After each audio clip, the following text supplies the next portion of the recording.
പ്രതിശ്രുത വധുവിന് പിന്നാലെ വരനും ജീവനൊടുക്കിയ സംഭവം നാടിന്റെ നൊമ്പരമായി. കാസർഗോഡ് സ്വദേശിനിയായ സ്റ്റേറ്റ് ബാങ്ക് ഓഫ് ഇന്ത്യ കർണാടകയിലെ ജീവനക്കാരിയും കണ്ണൂർ സ്വദേശിയായ യുവാവുമാണ് ജീവനൊടുക്കിയത്. ഇരുവരുടെയും വിവാഹം ഡിസംബർ 26-ന് നിശ്ചയിച്ചിരുന്നു. ജീവനൊടുക്കുന്നതിലേക്കുള്ള കാരണങ്ങൾ വ്യക്തമായിട്ടില്ല. പ്രതിശ്രുത വധുവിന് പിന്നാലെ വരനും ജീവനൊടുക്കിയ സംഭവം നാടിന് നൊമ്പരമായി. പൂച്ചക്കാട് കാട്ടാമ്പള്ളി സ്വദേശിനി വധു അനുശ്രീയാണ് കർണാടകയിലെ ഹുൻസൂരിൽ ജീവനൊടുക്കിയത്. ഇതിനു പിന്നാലെയാണ് പ്രതിശ്രുത വരൻ കണ്ണൂർ അമ്പലത്തട്ട് സ്വദേശി അമലും ജീവനൊടുക്കിയത്. സ്റ്റേറ്റ് ബാങ്ക് ഓഫ് ഇന്ത്യ കർണാടകയിലെ ഹുൻസൂർ ബ്രാഞ്ചിലെ ജീവനക്കാരിയായിരുന്നു. കർണാടകയിൽ താമസ സ്ഥലത്ത് തൂങ്ങിമരിച്ച നിലയിൽ കണ്ടെത്തുകയായിരുന്നു.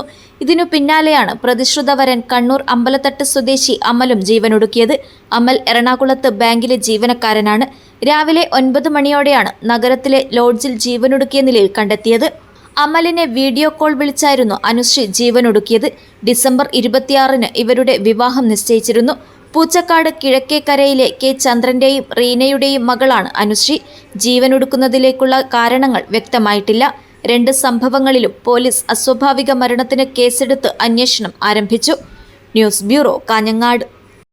കേരളത്തിലെ ഏറ്റവും വലിയ ടൈൽസ് ആൻഡ് സാനിറ്ററി വെയർ വിൽപ്പനക്കാരായ ABC group, ABC sales corporation, BC road, Kasaragod.